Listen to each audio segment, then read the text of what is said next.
ஜெஃப்னாபடியின் சொந்தங்களுக்கு வணக்கம். அண்மை காலமாக பெரிதும் பேசப்பட்டு வர நியூஸ் உங்களுக்கு எல்லாருக்குமே தெரிஞ்சிருக்கும். இப்போ செய்தியாக வெளிவரதும் வைத்திய ரச்சனா பற்றின விஷயங்கள் தான். உண்மையிலேயே இந்த விஷயங்கள் நிறைய இப்போ உலாவிக் கொண்டு வருது. அவரை பற்றின விமர்சனங்களும் சரி, அவருக்கு ஆதரவான கருத்துங்களும் சரி பரவினவண்ணமே இருக்குது. அந்த வகையில் இன்றைக்கு அவர் அது பற்றி இன்னொரு நேரலை காணொலி ஒன்று விட்டுருக்கார் என்று பார்த்திங்கன்னா, தான் அதை பொறுப்பேற்றார் என்றும், அது மட்டும் இல்லாமல் நிறைய விமர்சனங்களை முன்வைச்சிருக்கார். தனக்கு எழுதப்பட்ட கடிதங்கள் நிறைய பிழைகள் இருக்குன்னு சொல்லியிருக்கிறார். அது மட்டும் இல்லாமல் தான் நிறைய விஷயங்கள் மக்களுக்காக நின்று இப்பயும் செஞ்சோன்னு நிற்கிறேன்னு சொல்கிறார். அதற்கு எதிராக தனக்கு இப்போயும் விமர்சனங்கள் வருதுன்ற மாதிரியான கருத்துப்பட அவர் நிறைய விஷயங்களை சொல்லியிருக்கார். அது மட்டும் இல்லாமல் இலங்கையில் இருக்கிற இந்த கட்டமைப்பையும் விமர்சித்திருக்கிறார். அதாவது இலங்கையில் இருக்கிற கட்டமைப்பின்படி குடும்பத்தில் யாராவது ஒரு ஆள் பெரிய இடத்துல இருந்தால் அவர்கிட்ட குடும்பத்தில் இருக்கிறார்களுக்கு தான் இங்கே பதவிகள் கொடுக்கப்படுதுன்ற மாதிரியான சொல்லியிருக்கார். திறமையின் அடிப்படையில் இங்கே பதவிகள் கொடுக்கப்படுறதில்லை என்ற கருத்துப்பட அவர் சொல்லியிருப்பார். உண்மையிலேயே இது பலரால் விமர்சனத்துக்கு உட்படுத்தப்பட்டிருக்கு. நிறைய விஷயங்களை நாங்கள் இந்த இடத்துல அலசி பார்க்கணும்.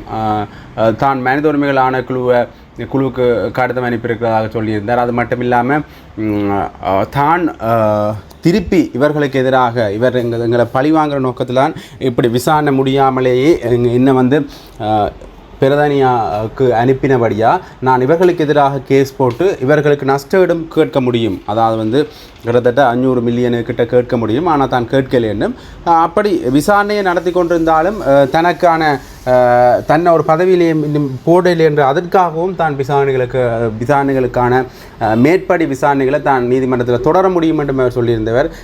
இப்போ உயர் அதிகாரிகள் விழுங்கவும் முடியாமல் மெல்லவும் முடியாமல் வேக்கிலேயே வச்சு கொண்டிருக்கிற மாதிரியான ஒரு செயற்பாடெலாம் இருக்கிறோம் என்ற மாதிரி அவர் சொல்லியிருந்தவர். உண்மையிலேயே பல விமர்சனங்களில் இவர் உயர் அதிகாரிகள் மேலேயும் இந்த அரசாங்க கட்டமைப்பின் மேலேயும் அவர் போட்டிருந்தார். உண்மையிலேயே அந்த விமர்சனங்களை பலரும் பலவாறான கருத்துக்களை சொல்லியிருக்கிறோம். அந்த விமர்சனங்களை ஆதரவாக கதைக்கணும், அந்த விமர்சனங்களுக்கு எதிரான கருத்துக்களையும் கருத்துப்பட்டியில் இட்ட வண்ணமே இருக்கிறோம். உண்மையிலேயே இவருக்கான ஆதரவான கருத்துக்கள் நிறைய குவிஞ்சு வருது. இறுதியாக இவர் அதில் சொல்ல வர கருத்து என்று பார்த்திங்கன்னா, மக்கள் பிரதிநிதியாகத்தான் இனி மக்களை தான் சந்திக்க போவதாகவும், நிறைய எதிர்ப்புகள் வந்தாலும் தான் இப்போ பதவியை ராஜினாமா செஞ்சுட்டு மக்களாக தமிழ் மக்களுக்காகவே இருப்பேன் என்ற கருத்துப்பட இவர் அந்த காணொலியில் பதிவிட்டிருக்க. இந்த காணொலி பற்றின மேலதிக விஷயங்களை நாங்கள் அவற்றை காணொலியே தாரம் நீங்கள் பார்த்து தெரிஞ்சுக்கொள்வோம். நான் இப்போ பேராதன வைத்தியசாலையில் இன்றைக்கு விடிய நான் நேற்று பின்னரம் டியூட்டி ரிப்போர்ட் பண்ணிட்டேன். அது கூட பொய்யா கடிதம் அடிச்சிருக்காங்க. திருப்பியும் 23ஆம் தேதி டேட் போட்டுட்டு 24ஆம் தேதி பின்னரம் லெட்டர் வந்திருக்கணும். எனக்கு 12:30க்கு நான் இங்கே பின்னரம் வரைக்கும் 4:30க்கு டியூட்டி ரிப்போர்ட் பண்ணிட்டேன். 4:10 அப்படி இருக்கும். டியூட்டி ரிப்போர்ட் பண்ணிக்கல நான் டியூட்டி ரிப்போர்ட் பண்ணுற புத்தகத்தில் எழுதினான். அதுக்கு பிறகு எங்களோட டிரெக்டர் சைடு ஆஃபீஸில் லீவ் எடுக்கிறதுக்குரிய புத்தகம் இருக்குது. அதில் நான் கிளியராக எழுதியிருக்கேன். Chavakachcheri medical superintendent temporary attach பண்ணியிருக்கணும். இங்கே ஒரு எம்ஓவாக போடையில் அது மெடிக்கல் ஒரு விஷயத்தை நான் விளங்கப்படுத்தினேன். கேளுங்க வடிவா என்னென்றால், இது எனக்கு எங்கள்ட அறப்படிச்சாக்களுக்கு என்னோட சேர்ந்து அட்மினிஸ்ட்ரேஷன் ஃபேஸ்புக்கில் செய்கிறேன். கொஞ்சம் பேர் எனக்கு அட்மினிஸ்ட்ரேஷன் படிக்கிறது தானே அதுக்கு சம்மந்தம் சொல்கிறேன். சாதாரணமாக நாங்கள் ஒரு டாக்டராக எங்களுடைய யாராவது உங்களுக்கு டவுட் இருக்குன்னு சொன்னால் மெடிக்கல் சர்வீஸ் மினிட்ஸ்ன்னு சொல்லி அடியுங்கோ. 2014 2014 இங்கிலீஷில் வேறு டாக்குமெண்ட். அதை முதல்ல இருந்து கடைசி வரைக்கும் தேர்ச்சியாக வாசிங்கோ. அதை நான் கரைச்சி குடிச்சிருக்கிறேன். அதை எலிமெண்ட்டாக வாசிங்கோ. அதில் கிளியராக இருக்குது மெடிக்கல் ஆஃபீஸர்ண்டா யார், டென்டல் ஆஃபீஸர்ண்டா யார், அவர்கிட்ட சேலரி என்ன, அதுக்கு பிறகு அவைக்கு ப்ரிலிமினரி கிரேட் எவ்வளோ ஆழம் இருக்கலாம், கிரேட் 1 எவ்வளோ ஆழம் இருக்கலாம், கிரேட் 2 எவ்வளோ ஆழம் இருக்குன்ட்டு இருக்குது. அது வழியாக வாசிங்க முதலாவது. இரண்டாவது, அதில் இப்போ உதாரணத்துக்கு அட்மினிஸ்ட்ரேட்டிவ் கிரேட்ஸ் இருக்குது. மெடிக்கல் ஆஃபீஸர் கிரேட்ன்றது நாங்கள் சாதாரணமாக இன்டர்ன் முடித்து அது ஒரு வருஷம் இன்டர்ன் பாஸ் அவுட் பண்ணி ஒரு வருஷம் சும்மா இருப்போம். அதுக்கப்புறம் இன்டர்ன் முடிப்போம். அந்த இன்டர்ன் முடித்த அப்புறம் அதாவது ட்ரைனிங் 24 hours இன்டர்ன் முடிப்போம். அதுக்கப்புறம் எங்களுக்கு 6 மாதமோ 8 மாதத்துக்கு பிறகு டாக்டர் பிரியந்தாத்த 10 மாதிரியான ஆக்களோட டிலேயால் எங்களுக்கு போஸ்ட் இன்டர்ன் என்று சொல்லி கொண்டு வரும். அந்த போஸ்ட் இன்டர்ன் லிஸ்ட் ஒன்று போட்ட பிறகு நான் அப்போ தான் நாங்கள் எங்களோட ஃபர்ஸ்ட் அப்பாயின்மெண்ட் எடுப்போம். பட் எங்களோட ஃபர்ஸ்ட் அப்பாயின்மெண்ட் டேட்ன்றது இன்டர்ன் முடித்த டேட். உதாரணத்துக்கு இன்றைக்கு எனக்கு இன்டர்ன் முடியுதுன்னு சொன்னால் நாளைக்கு மார்னிங் தான் என்னோட ஃபர்ஸ்ட் அப்பாயின்மெண்ட் டேட். அதுக்கப்புறம் நாங்கள் ப்ரிலிமினரி கிரேட் மெடிக்கல் ஆஃபீஸர்ஸுன்ற ப்ரிலிமினரி கிரேட்டுக்கு போவோம். ப்ரிலிமினரி கிரேட் மெடிக்கல் ஆஃபீஸர்ஸுக்கு போன பிறகு 2 years 3 years நாங்கள் இபார் எக்ஸாமும் எழுத வேணும். அதுக்கு பிறகு எங்கள்கிட்ட 2 years 2 consecutive 6 month இன்க்ரிமெண்ட்டும் போட்டிருக்கணும். அதுக்கு பிறகு நாங்கள் கிரேட் 2க்கு அப்ளை பண்ணலாம். அப்ளை பண்ணி 5 வருஷத்துக்கு பிறகு அது வருமான பேக்டேட் பண்ணப்பட்டு வரும். அதுக்கு கிரேட் 2. அதுக்கு பிறகு நீங்கள் எப்படி கிரேட் பண்ணுக்கு வர சம்மந்தமான நோட்ஸ் எல்லாம் அந்த மெடிக்கல் சர்வீஸ் மினிட்ஸில் இருக்குது. I'm teaching something medical administration and how the doctors are working. அதுக்கு பிறகு இந்த பக்கம் இருந்தால் கொஞ்சம் ரைட்டே எஸ். அதுக்கு பிறகு நாங்கள் வந்து ஆஃப்டர் 3 years நாங்கள் மெடிக்கல் ஆஃபீஸர்ஸ் ஆஃப்டர் 3 yearsம் டென்டல் ஆஃபீஸர்ஸ் வந்து ஆஃப்டர் 5 yearsம் மெடிக்கல் அட்மினிஸ்ட்ரேஷன் எக்ஸாம் எடுக்கலாம். சேம் டைம் நார்மலாக ஒரு போஸ்ட் கிராஜுவேட் செய்கிறேன்னு சொன்னார், சர்ஜரியோ மெடிசினோ பீடியாட்ரி செய்கிறேன்டா ஆஃப்டர் 1 year, இப்போ வந்து 1 year ஆகினா ஆஃப்டர் 1 year வந்து எக்ஸாம் எடுக்கலாம். சரிதானே?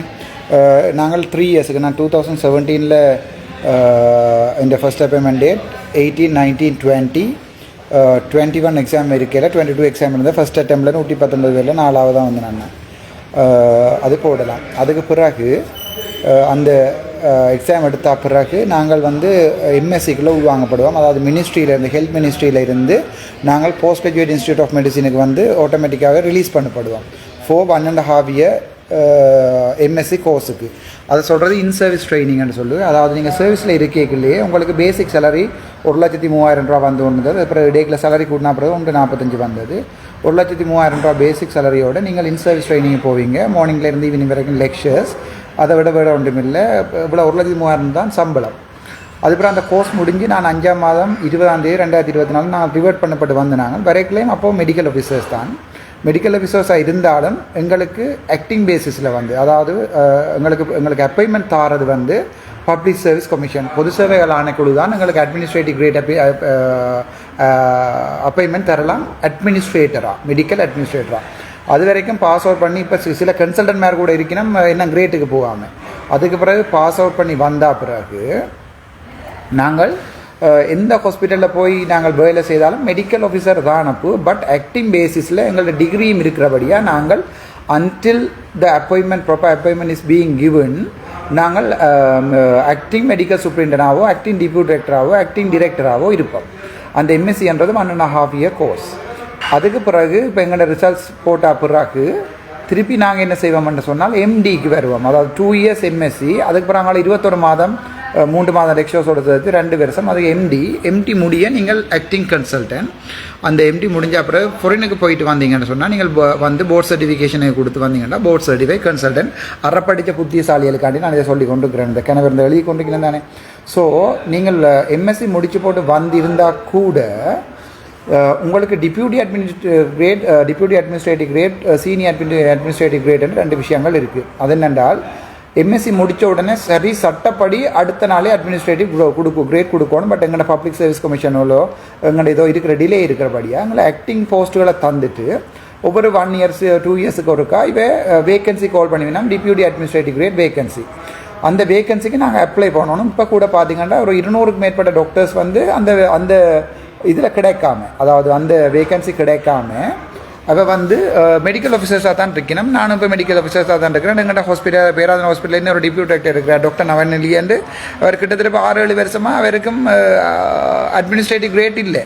அவர் கூட இப்போ டிப்யூட்டி அட்மினிஸ்ட்ரேட்டிவ் கிரேட் அவரும் ஒரு மெடிக்கல் ஆஃபீஸராக தான் இருக்கிறார். சாதாரண சட்டப்படி பார்த்தால் அவர் ஒரு மெடிக்கல் ஆஃபீஸராக தான் இருக்கிறார். ஆனால் அவர் வந்து ஆக்டிங் போஸ்ட்டில் இருக்கிறார் பேராதனை டிப்யூட்டி டைரக்டரில். நான் கூட சாவச்சேரி போனது ஆக்டிங் போஸ்ட். எனக்கு அடுத்த வேகன்சி கால் பண்ணி இன்னும் 2 வருஷத்துக்கு பிறகு வந்து டிப்யூட்டி அட்மின் கிரேட் போட்டு அது பிறகு அவங்க வயசு படி தான் பார்க்குறது. இங்கே மெரிட்டோக்ரஸி என்றது இல்லை ஸ்ரீலங்காவில். மெரிட்டோக்ரஸி என்றால் என்னென்னா நீங்கள் படித்து புத்திசாலித்தனமாக இருந்தால் உங்களுக்கு ஃபர்ஸ்ட்டாக வேலை கிடைக்கும். அது மெரிட்டோக்ரஸி. ஃபேமிலியோக்ரஸி என்றால் என்னென்னா நீங்கள் மாமா சித்தப்பா அங்கிள் எல்லாம் தெரியும் அல்லது லால்பனாப்பட்டிஸரோட நல்ல மாதிரி என்றால் உங்களுக்கு நல்ல நல்ல போஸ்ட்டுகள் கிடைக்கும். அது சொல்கிறது ஃபேமிலியோக்ரஸி என்று சொல்லி. ஸ்ரீலங்காவில் மெரிட்டோக்ரஸி என்ற சாமானே இல்லை, ஃபேமிலியோக்ரஸி தான் இருக்குது. இப்போ உதாரணத்துக்கு ராஜித ஐயாண்ட தங்கச்சின மகனை வந்து டிப்யூட்டி டைரக்டர் டிசி குவாலிட்டி மேனேஜ்மெண்ட்டாக போட்டிருக்கேன். முதல்ல கதைக்கலாம் நான் கதைக்க விரும்பலை. அதை பார்ப்போம். அது பிறகு அப்போ நான் இப்போ என்ன as a medical officer to teaching hospital Peradeniya என்றால் டாக்டர் நவநெலியவும் மெடிக்கல் ஆஃபீஸர் தான், நானும் மெடிக்கல் ஆஃபீஸர் தான். அவர் டிப்யூட்டி டைரக்டராக இருக்கிறார். எனக்கு டிப்யூட்டி டைரக்டர் தெரியல. ஏனென்றா சாவச்சேரியில் நான் எம்எஸ்ஆர் கேக்கில் எனக்கு ப்ரிலிமினரி இன்கொயரி கால் பண்ணினவே அதுக்கு 8 பேஜுக்கு பதில் கொடுத்தேன். அதில் 100க்கு 100 மார்க்ஸ் வரும். அதில் பிள்ளையான ரிப்போர்ட் வந்துச்சுன்னா நான் சுப்ரீம் கோர்ட்டுக்கு போயிடுவேன்னு தெரியும். அதால் அந்த ரிப்போர்ட்டை வெளியில் விடையில விளங்கிச்சா உங்களுக்கு. ஆனால் அந்த ரிப்போர்ட்டை வெளியில் விடாமையும் என்ன செய்யலான்டா, என்ன மினிஸ்ட்ரியில் 8ஆம் தேதியிலேருந்து அடித்த கடிதத்திலேருந்து நான் 15ஆம் தேதி இங்கிலீஷ் கடிதம் வந்ததுலேருந்து சிங்கள கடிதம் வந்ததில் ஒரு ஒன்றுமே கம்ப்ளீட் இல்லை. பார்க்குறீங்க தானே. இப்போ எங்களோட அர்ஜுன திலகரட்ன சார் எங்களோட டிரெக்டர் டீச்சிங் ஹாஸ்பிட்டல் பேராதீங்க இப்போ திடீரென்று எம்ஓவாக மாற்றப்பட்டிருக்கார். அவருக்கு கடிதம் அடிச்சிருக்கணும், hereby we are informing you from today onwards you have been appointed as அ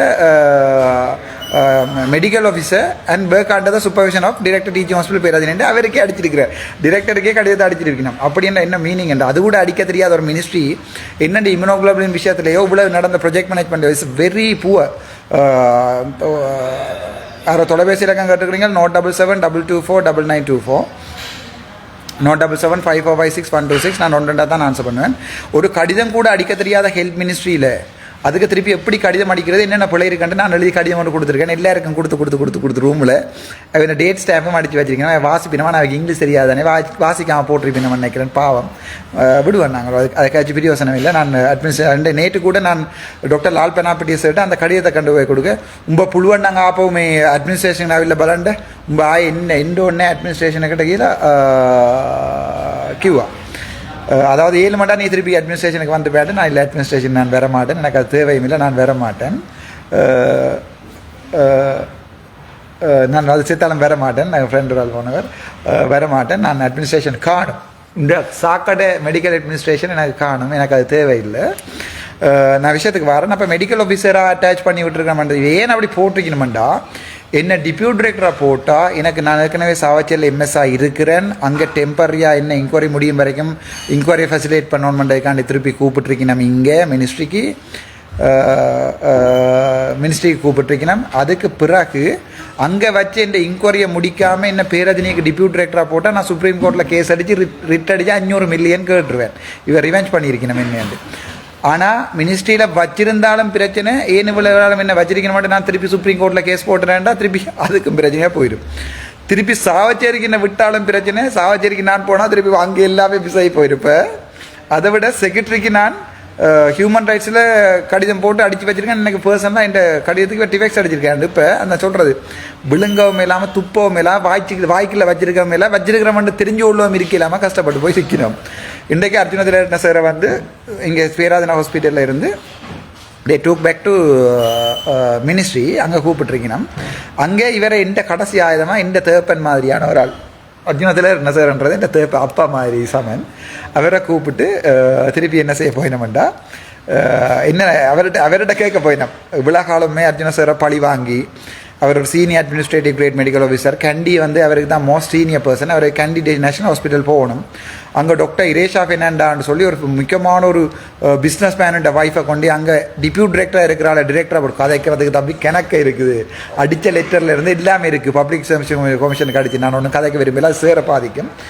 அப்படி இருக்கத்தக்கனையா இப்போ சேரை கூப்பிட்டு கடைசியாக ஏதோ கேட்கணும் போலடாக்கு சார் கிட்ட நான் சாருக்கு மெசேஜ் போட்டேன். சார் நான் நாளையிலேருந்து லீவ் 6 நாளைக்கு ஓகேன்னு சார் மெசேஜ் போட்டிருக்கேன்.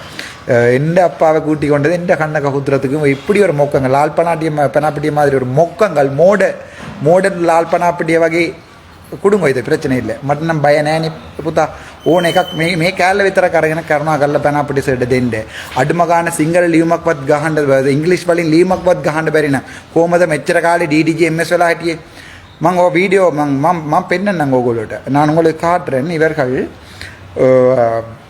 டாக்டர் அத்தப்பத்து கால் பண்ணி கேட்பார் அக்கரைப்பத்து ஹாஸ்பிட்டலில் யார் எம்எஸ்ஆ இருக்கிறது அவர் இப்போ இல்லையா அப்போ வேறு யார் நீங்கள் டிரெக்டர் டிசிஎஸ் உங்களுக்கு தான் தெரியணும் ஹாஸ்பிட்டல் யார் உங்களுக்கு ஒரு டேட்டா பேஸ் இருக்கும் ஒரு குறைஞ்சது ஒரு கன்சல்டன்ட் டேட்டா பேஸ் ஒரு அட்மின் டேட்டா பேஸ் கூட செய்ய தெரியாத டாக்டர் பிரியந்தா අතපත්තු මං කියන්න සිංහලෙන් මේ ප්‍රියන්ද අතපත්තු කියන පුත්කලයාට අඩුම ගාන කම්පියුටර් එකක් පාවිච්චි කරලා ඇඩ්මින් ඩේටා බේස් එකක්වත් හදාගන්න බැරි නම් Google Sheet එකේ ඒකත් හරියටම අප්ඩේට් කරන්න බැරි නම් මට දුන්නා ඒක අප්ඩේට් කරලා දෙන්න කියලා මේ දෙන්නයි කියලා ඒ කාලේ එහෙම වුණොත් පුතා කොහමද මෙඩිකල් ඇඩ්මිනිස්ට්‍රේෂන් කරන්න කියන්නකෝ ගහන ලියුමක් එකට ටිෆෙක්ස් කරලා මට දෙනවා නම් කොහමද මේ වගේ පුත්කලයා අවුරුදු 15ක් රාජිතත් එක්ක එකතු වෙලා ගේම් එකක් ගහලා අන්තිමට කොහමද කියන්නකෝ මේ ඇඩ්මිනිස්ට්‍රේෂන් කරන්නේ මේ වගේ පුත්කලයක් මන් දන්නේ නැහැ ඒක මම නම් කියන්නේ මේ රට කෙලවිලා ගිහිලා තියෙන්නේ කවුරුත් මේවා ගන්නෙ නැහැ මගේ මම මොකර ලියලා දුන්නොත් බාර ගන්නෙත් නැහැ මම ෆෝස්ෆුලි ඩේට් ස්ටෑම්ප් අරගෙන ඊට පස්සේ Facebook එකේ දාලා තියෙන්නේ මේක බලන්නයි කියලා